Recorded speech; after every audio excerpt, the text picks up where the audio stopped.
ہمیں ایک موقع ملا کہ ہم نہ صرف شہید محترمہ بینظیر بھٹو کی یہ نامکمل جو وعدہ ہے آئینی عدالت بنانے کا، ہم وہ مگر ساتھ ساتھ جو پاکستان پیپلز پارٹی کی چارٹر آف ڈیموکریسی کا اسی کے ساتھ ایک مطالبہ تھا کہ آئینی عدالت بنے، مگر اس آئینی عدالت میں تمام صوبے کے برابری کا نمائندگی ہو۔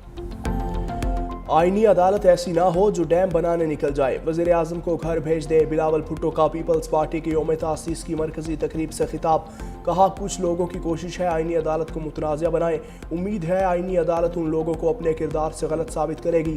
قائد عوام کو عدالتی قتل کیا گیا، اب آئینی عدالت بن چکی جو آئینی معاملات دیکھے گی۔ سپریم کورٹ اب صرف عوام کے کیسز کو بر وقت سنے گی۔ آئینی ترمیم کو رد کرنے کا اختیار کسی عدالت کا تھا، نہ ہے اور نہ ہوگا۔ اجازت نہیں دیں گے کوئی اور ادارہ پارلیمان کے دائرے میں مداخلت کرے۔ پیپلز پارٹی کے جیالوں کو یاد دلاتا ہوں، کسی پروپیگنڈے پر توجہ نہیں دیں، آئین سازی کرنا پارلیمان کا اختیار ہے۔ پاکستان نے اپنی تاریخ میں ہم نے یہ ثابت کر دیا کہ پاکستان وہ واحد ملک ہے۔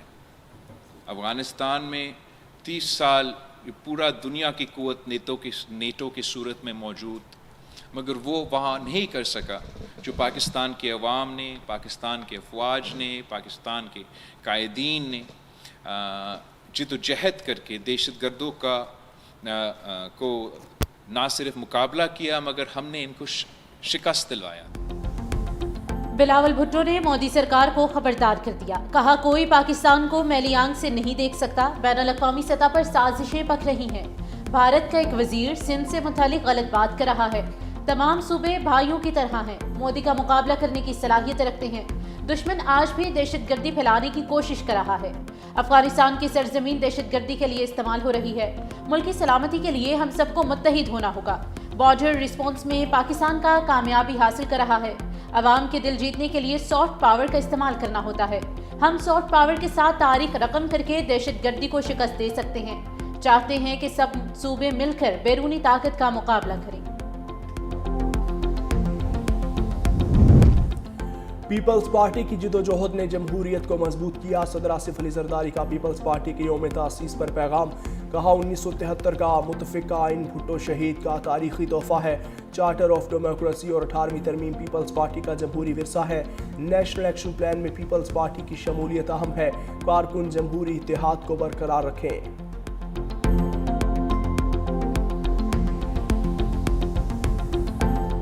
پیپلز پارٹی کے یوم تاسیس پر ملک بھر میں تقریبات کا انعقاد، سینئر وزیر سندھ شرجیل انعام میمن نے اپنے پیغام میں کہا کہ پیپلز پارٹی کا قیام عوام سے ایک وعدہ تھا کہ اس ملک کے عام انسان کو بھی عزت اور اختیار ملے گا۔ آج کے دن ہم اپنے شہیدوں، کارکنوں اور قائدین کو سلام پیش کرتے ہیں جنہوں نے اس وطن کی جمہوریت کو اپنے خون سے سینچا۔ شہری رحمان نے کہا کہ پیپلز پارٹی نے ملک کو آئین، نیوکلیئر پروگرام، آزاد خارجہ پالیسی، میزائل ٹیکنالوجی، BISP جیسے پروگرامز دیے۔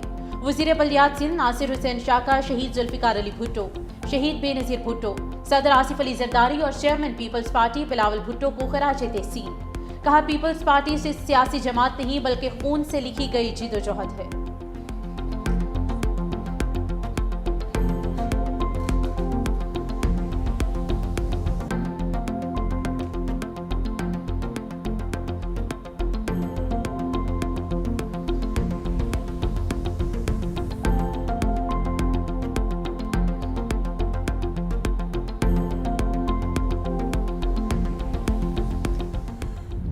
خیبر پختونخوا میں گورنر راج کی بازگشت، 4 نام سامنے آ گئے، ذرائع کے مطابق پہلا فیصل کریم کنڈی کا ہی ہے، وہ اپنے فرائض جاری رکھیں گے۔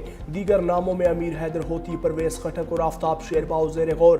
سیاستدانوں کے ناموں پر اتفاق نہ ہونے کی صورت میں لیفٹیننٹ جنرل ریٹائرڈ غیور اور لیفٹیننٹ جنرل ریٹائرڈ خالد ربانی کو بھی عہدہ سونپا جا سکتا ہے۔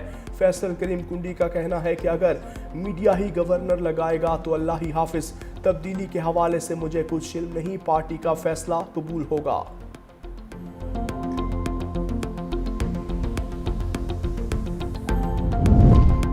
چیف آف ڈیفنس فورسز کے نوٹیفیکیشن کے عمل کا آغاز ہو چکا، خواجہ آصف کا ایکس پر پیغام، لکھا وزیر اعظم کچھ دیر میں وطن واپس پہنچ رہے ہیں، مناسب وقت پر نوٹیفیکیشن جاری کر دیا جائے گا۔ چیف آف ڈیفنس فورسز کی تعیناتی سے متعلق قیاس آرائیاں کی جا رہی ہیں، اس قسم کی قیاس آرائیوں کی گنجائش نہیں۔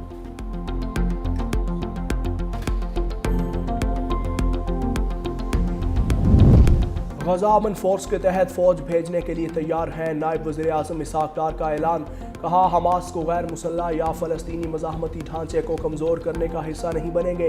وزیر اعظم نے فیلڈ مارشل سے مشاورت کے بعد اصولی طور پر اعلان کیا کہ ہم فورس دیں گے، لیکن جب تک امن فورس کے TORs، مینڈیٹ اور کردار کا واضح فیصلہ نہیں ہوتا اس وقت تک پاکستان کوئی حتمی فیصلہ نہیں کر سکتا۔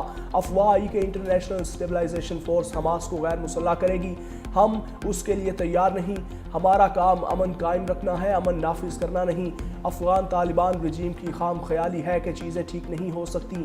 اگر ہم انڈیا کو سبق سکھا سکتے ہیں تو یہ کوئی مسئلہ نہیں، ہم فوجی ایکشن کر سکتے ہیں، لیکن یہ بھی ٹھیک نہیں کہ بھائی کے گھر میں گھس کر ماریں اور ان عناصر کو نکالیں۔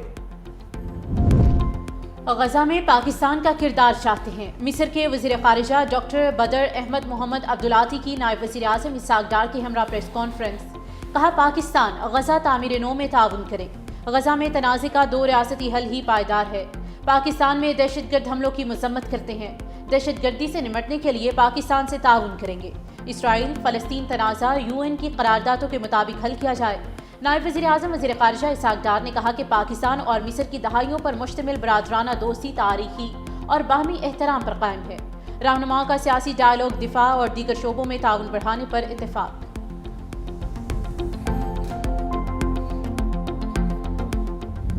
UN ہائی کمشنر انسانی حقوق کی 27ویں آئینی ترمیم پر تشویش۔ پاکستان نے اقوام متحدہ کے ادارہ برائے انسانی حقوق کا بیان بے بنیاد اور بلا جواز قرار دیتے ہوئے مسترد کر دیا۔ ترجمان دفتر خارجہ نے کہا پاکستانی پارلیمنٹ نے 2/3 اکثریت سے 27ویں آئینی ترمیم منظور کی۔ تمام جمہوری ملکوں کی طرح ان میں ترمیم سمیت قانون سازی پاکستان کے منتخب نمائندوں کا اختیار ہے۔ آئینی ترمیم کے حوالے سے جاری کردہ بیان میں پاکستان کے نقطۂ نظر اور زمینی حقائق کی عکاسی نہیں کی گئی۔ پاکستان اپنے آئین میں درج انسانی حقوق اور بنیادی آزادیوں کے تحفظ کے لیے پرعزم ہے۔ UN high commissioner Pakistani parliament کے خود مختارانہ فیصلوں کا احترام کرے۔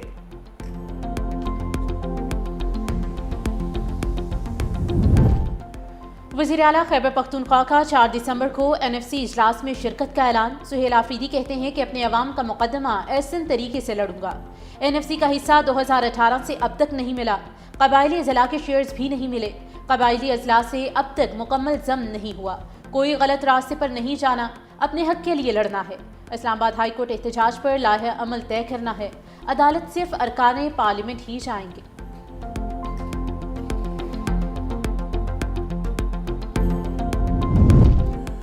بانی کی بہنیں بھارتی چینلز پر ملک کو بدنام کر رہی ہیں۔ وفاقی وزیر اطلاعات عطا طارق برس پڑے۔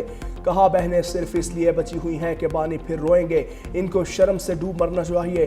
تحریک انصاف کا ملک دشمن عناصر کے ساتھ گٹھ جوڑ بے نقاب ہو چکا۔ خیبر پختونخوا میں PTI کی کارکردگی صفر ہے۔ صوبائی حکومت کی کوتاہی سے دہشت گردی بڑھ رہی ہے۔ خیبر پختونخوا میں سیاسی لوگوں کا دہشت گردوں کے ساتھ گٹھ جوڑ ہے۔ حکومت کا ہری پور ضمنی انتخابات کی انکوائری کرانے کا فیصلہ۔ کلاس 4 سے لے کر D تک انکوائری ہوگی۔ الیکشن کمیشن نے NA-18 ہری پور کے انتخابات پر لگائے گئے تمام الزامات مسترد کر دیے۔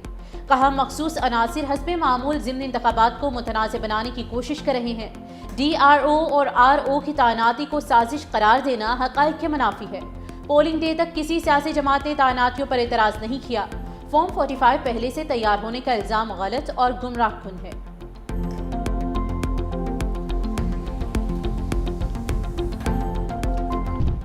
وزیر اعظم شہباز شریف کا لندن میں طبی معائنہ برطانیہ میں قیام 1 دن کے لیے مزید بڑھا دیا۔ وزیر اعظم شہباز شریف 1 روز قبل نجی دورے پر برطانیہ پہنچے۔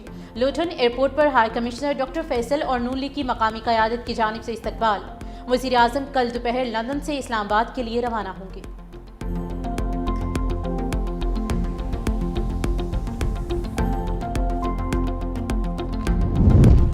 IMF کے ساتھ سٹاف لیول معاہدہ ہو گیا۔ حکومت اصلاحات پر عمل پیرا ہے۔ کلائمیٹ فائنانسنگ بہت اہم ہے۔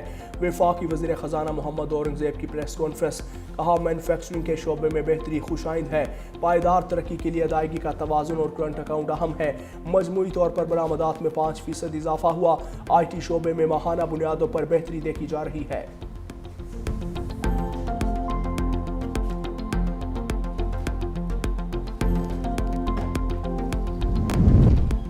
لاہور کی ترقی میں معیار پر کوئی سمجھوتا نہیں ہوگا، لاہور ڈیولپمنٹ پلان کے دوسرے فیز کا آغاز کر دیا گیا۔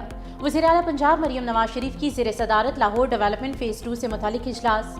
لاہور شہر کی 6284 گلیوں میں مکمل اپ گریڈیشن کی جائے گی۔